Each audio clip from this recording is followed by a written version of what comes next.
Olá pessoal, sejam bem-vindos a mais uma aula da nossa disciplina de Química.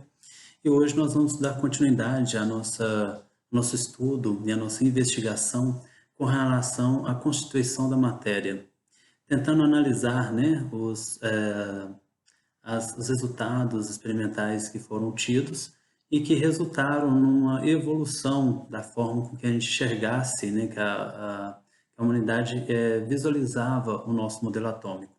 Tá? Na última aula, então, nós tínhamos finalizado ali no modelo de Dalton, em que segundo Dalton, e a partir dos experimentos que ele tinha feito, né, baseado nos resultados dos experimentos dele, nos resultados dos experimentos de Lavoisier, de Prost, ele propõe que a matéria seja formada, então, por partículas, né, indivisíveis e neutras, chamadas, então, de átomos, né, retomando aí uma palavra que já tinha sido utilizada há muitos anos atrás. Alguns anos depois, né, já com o estudo envolvendo a eletricidade em uma grande evolução, né, principalmente ali ao longo do século XIX, tá? Então, ao longo do século XIX, vários estudos, várias pesquisas foram sendo feitas e desenvolvidas envolvendo, né, a corrente elétrica, né, a eletricidade de uma forma geral. Um desses pesquisadores é J. J. Thomson. J. J. Thomson, então já ali no final do século XIX, então praticamente 100 anos depois da proposta de Dalton, ele realizando experimentos com raios catódicos, com tubos de raios catódicos, que são tubos, né, que há uma baixa pressão e quando colocado uma grande diferença de potencial nos eletrodos no interior desse tubo, criava-se então um feixe de raio, né? Criava-se um raio, né? Um feixe de luz lá dentro desse tubo. E esse feixe era até então um mistério, né? Não se sabia muito bem o que poderia ser esse feixe. Thomson, então, fazendo diversos experimentos, né? Trocando, por exemplo, o material dos seus eletrodos, né? Porque que acontece? Como tinha dois eletrodos, um era o de carga positiva e o outro de carga negativa. Quando esse de carga negativa era chamado de catodo, então o feixe de luz, né, o raio, saía do eletrodo chamado catodo, né? Como se fosse algo saindo dele, né, partindo daquele eletrodo. Então ele fez experimentos trocando o material desse catodo para ver se ia mudar o resultado, e não mudou. Independente do material que era colocado naquele catodo, o mesmo raio era visto. E esse raio tinha as mesmas características, independente do material também que era utilizado. Por exemplo, né, esse feixe que saía, ele tinha uma propriedade corpuscular, porque ele conseguia mover, né, uma vituinha que colocava lá dentro, ele colocou, né, dentro do tubo catódico, e então ela móvel, e ela se movimentava conforme esse feixe passava por ela. Ele era sombreado, né, como vocês verem, quando colocava um objeto na frente desse feixe, ela causava uma sombra, né, o que é uma característica corpuscular também, né? E além disso, esse feixe também sofreu um desnível dependendo do campo magnético que era colocado próximo a esse tubo, de forma que esse feixe tendia sempre a sofrer um deslocamento em direção ao polo positivo desse campo magnético, né? O que dava a entender que esse feixe então, era formado por partículas negativas. Então, Thomson propõe que, na verdade, a matéria seja formada não por átomos indivisíveis e neutros, mas que esses átomos, na verdade, tivessem em sua constituição cargas positivas e negativas. Então, ele propõe que o átomo tivesse dentro da sua constituição corpúsculos de carga negativa. E que era esses corpúsculos, então, que ao ser colocado, né, quando lá no experimento dele, quando colocava-se, então, aquela diferença de potencial nos eletrodos, eram esses corpúsculos, então, que saíam do nosso cátodo em direção ao ânodo, né? Só que como tinha uma fissura ali, ele passava direto, né? E formava-se, então, aquele raio, tá? Então, aquele raio seria provocado, né? Seria formado por esses corpúsculos de carga negativa que estariam dentro do meu átomo. E aí, fazendo aqui uma observação, o Thomson, né, ele em nenhum momento ele fala, tá, ou faz uma analogia do seu modelo atômico, né, da sua proposta com algum tipo de alimento ou algum tipo de doce, né? Na verdade, a descrição de Thomson para modelo atômico é algo até muito mais bonito do que a maioria das representações do seu modelo que a gente encontra hoje. Essa figura, por exemplo, que eu estou utilizando, foi a menos feia que nós encontramos, né? Quando Thomson propõe o seu modelo atômico, ele propõe, baseado nos seus resultados, né? É claro que ele não teria como afirmar que o átomo realmente era daquela forma, tá? Mas baseado nos seus resultados, ele, como o elétron, então, estava dentro do átomo, e ele tinha uma certa fluidez para poder ser ejetado, ele propõe, então, que na verdade o átomo fosse tipo uma massa gelatinosa de carga positiva, tá? Por que que ele imagina gelatinosa e não uma coisa rígida? Porque o elétron deveria sair de dentro dele, né? Estava dentro daquele átomo, deveria sair. Então ele não poderia ser algo rígido, senão o elétron sair preso lá dentro. Então ele era uma massa gelatinosa com carga positiva e que os elétrons estariam girando dentro dessa massa de carga positiva, né? Os elétrons, então, sendo então partículas de carga negativa, estariam girando ali dentro daquela massa positiva. E quando, então, adicionado ali algum tipo de energia, ele conseguia ser ejetado desse átomo. Mais tarde, esses corpúsculos de carga negativa recebem o nome de elétrons, né, e passa então a ser visto como uma parte constituinte do nosso átomo. Tá? Alguns anos depois, antes, né, então, o que acontece? Então, agora, já percebendo, né, que o meu átomo é formado por uma parte positiva e uma parte negativa, já dá para a gente introduzir aqui um conceito, né, que é o conceito de número atômico. Tá? Número atômico, então, a partir do momento que Thomson faz a sua proposta, ele percebe, então, né, percebe-se, então, que uma das diferenças entre os átomos está baseado no módulo de carga positiva que ele formava aquele átomo. Né? Então, nós tínhamos átomos diferentes, cada um com módulos de cargas positivas diferentes um do outro. E era esse módulo de carga positiva que distinguia um átomo de outro. Então, eu sabia, por exemplo, que o hidrogênio, ele era o hidrogênio porque o seu átomo tinha um módulo de carga igual a uma unidade. O hélio igual a 2 unidades, o lítio igual a 3 unidades, né? Então, a partir desse módulo de carga positiva que meu átomo tinha, eu teria átomos diferentes. Esse módulo de carga positiva é o que nós chamamos, né, de número atômico. Tá? No entanto, mesmo o meu átomo tendo ali na sua constituição uma carga positiva e cargas negativas, ele era neutro, né? Então, no seu estado fundamental, ele era neutro. Isso significa que a quantidade de cargas positivas e negativas eram iguais. Então, é claro que a quantidade de corpúsculos negativos, a quantidade de elétrons que estava dentro do meu átomo, era proporcional ao módulo de carga positiva do meu átomo. Então, se eu tinha um átomo ali com módulo de carga igual a uma unidade, ele tinha um elétron.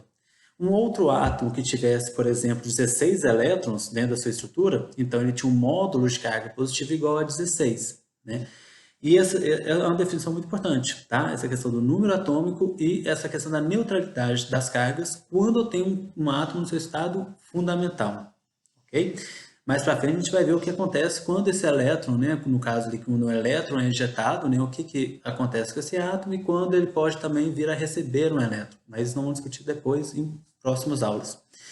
Alguns anos depois, tá, do experimento de Thomson, Robert Millikan, ele fazendo um experimento com um equipamento semelhante a esse, vamos ver, não sei se vai dar para vocês visualizar, né, de forma adequada, mas esse equipamento tem um borrifador, né, aqui em cima, que vai borrifar óleo numa câmara, e esse óleo que vai ser borrifado vai escoar e vai gotejar para uma fissura que tem aqui na base. Essa gota de óleo, ela vai sofrer uma ionização, tá? Vou ter aqui um processo de ionização dessa gota de óleo, e ao mesmo tempo, essas duas placas dessas câmeras vai gerar uma diferença de potencial. Como esse óleo no interior dessa segunda câmara vai estar ionizado, então, devido a essa diferença de potencial, né, esse campo magnético que vai ser gerado, o Millikan conseguia movimentar essa gota. Então, se essa gota estava carregada com uma carga negativa e aumentava, né, o potencial sobre a placa positiva, então essa gota subia, né? Ela tendia a subir em direção à placa de cima. E se eu diminuir, ela tendia a continuar descendo, tá? Baseado nisso, então Millikan conseguia, né, a partir desse experimento, quantificar a carga de cada gota. Como cada gota era diferente uma da outra, né, porque nem todas as gotas vão ter a mesma massa, nem todas as gotas vão ser ionizadas da mesma forma, então ele quantificou a carga que cada gota continha. Como ele sabia o campo magnético que ele estava gerando, a partir do campo magnético ele conseguia, né, determinar a quantidade de carga dessas gotas. E ele percebeu que havia uma unidade fundamental para essas diferenças de carga, né? Como cada gota tinha uma diferença de carga, quando ele foi analisar as diferenças de carga entre cada gota, ele chegou a um valor. E aí aquele valor que ele chegou, como a menor, ele pressupôs, né, que fosse a menor diferença de carga, então, né?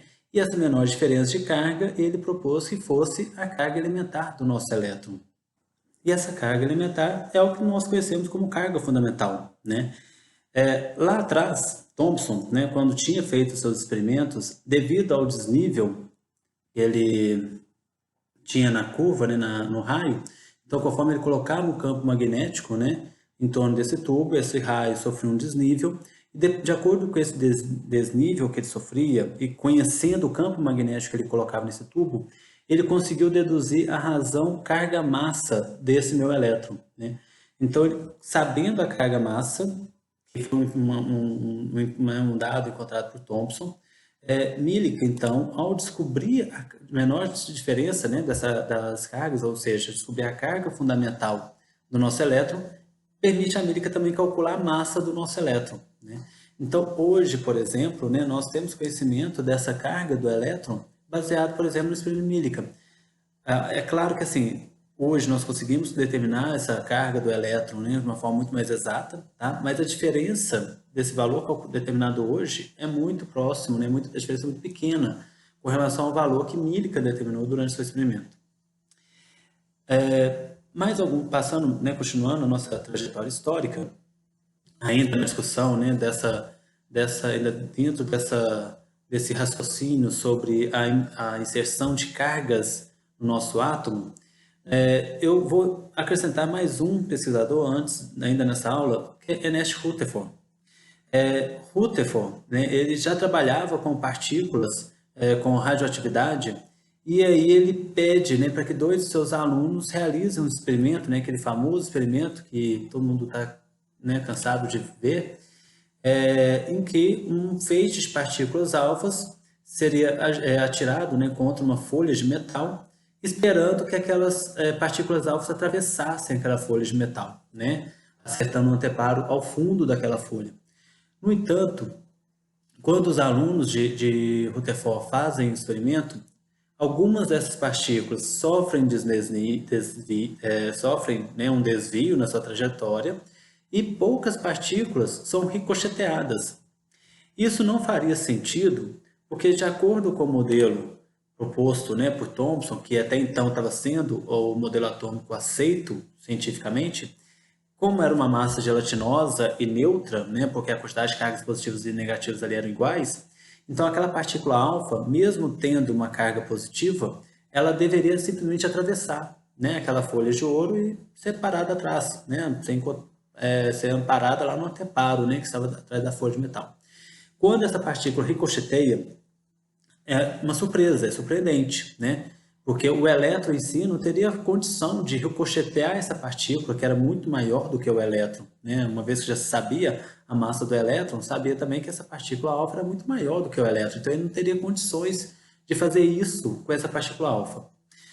Então, baseado em experimentos, nesses resultados também obtidos, Rutherford então propõe que, na verdade, esses elétrons, esses anéis de elétrons que Thomson propôs estarem dentro do meu átomo, né, dentro dessa massa gelatinosa de carga positiva, estivessem, na verdade, do lado de fora. E aí ele separa, né? Ele separa ali então o nosso átomo em duas regiões, né? Uma parte nuclear, né? Onde vai estar aí os prótons, né? Partículas responsáveis por cargas positivas e os nêutrons, né? Uma vez que um pouco depois foram descobertos também os nêutrons, né? Ali já havia uma ideia, tá? Na época de Rutherford, né, quando ele já propõe que provavelmente deveria existir alguma partícula, né, lá naquele núcleo de carga, sem carga. No entanto, o nêutron só foi ser descoberto um pouco depois, né? Mas enfim, então o Rutherford ele propõe esse modelo atômico, né? De que na verdade a gente teria um núcleo. Nesse núcleo, então, eu teria as cargas positivas e ao redor desse núcleo, girando ao redor desse núcleo, eu teria os meus elétrons. Então, como meu átomo seria feito de espaços vazios, permitiria, né, que as partículas alfas pudessem atravessá-las, né? E caso elas colidissem diretamente com o núcleo do meu átomo, ela então era ricocheteada, né? E aí voltava em direção ao anteparo, né? Voltava, a partícula então voltava, tá? E aí a gente encerra, né, o nosso modelo já com a existência de cargas. Então a gente sai do modelo de Dalton, né, que era partículas divisíveis, neutras, né, e esféricas, para um modelo então que já perde um pouco essa ideia esférica, tá? Em que eu tenho um núcleo, esse núcleo com cargas positivas, e os elétrons girando ao redor, né? Sendo, é claro, que a quantidade de elétrons que eu tenho ao redor desse núcleo tem que ser a mesma quantidade de prótons, né, dessas partículas de carga positiva que eu tenho no núcleo. E aí nós chegamos nesse modelo atômico que, querendo ou não, é o mais utilizado hoje para ilustrar, né, o átomo, para ilustrar a química. Sendo que, então, eu vou ter no núcleo as cargas positivas, né, que são os prótons, responsável pelo que nós chamamos lá atrás de número atômico, que é a identidade do meu átomo, e os nêutrons, né, além dos prótons, ao ser somados, né, vai dar para o que nós chamamos de número de massa, né, do meu átomo. E nós vamos continuar essa discussão, tá? Na próxima aula, vou deixar para a próxima aula, a gente discutir um pouco mais sobre a representação desse átomo, a representação desse elemento químico, né? Como que a gente representa ele, como que a gente coloca essa informação, né? Do número atômico, o número de massa, né? Nós vamos até discutir isso um pouco mais. E discutir até essa questão do elétron, né? Então, o elétron pode sair, né? O meu átomo pode ter um elétron ejetado, como que ele vai ficar nessa situação? Ele pode também receber o elétron tendo a sua estrutura, como que ele vai ficar também nessa nova configuração, tá? Mas na próxima aula a gente discute esses pontos, tá? Por hoje nós vamos parar por aqui, né? E nos vemos então no próximo vídeo, em que nós vamos continuar discutindo, né, investigando a constituição dessa matéria.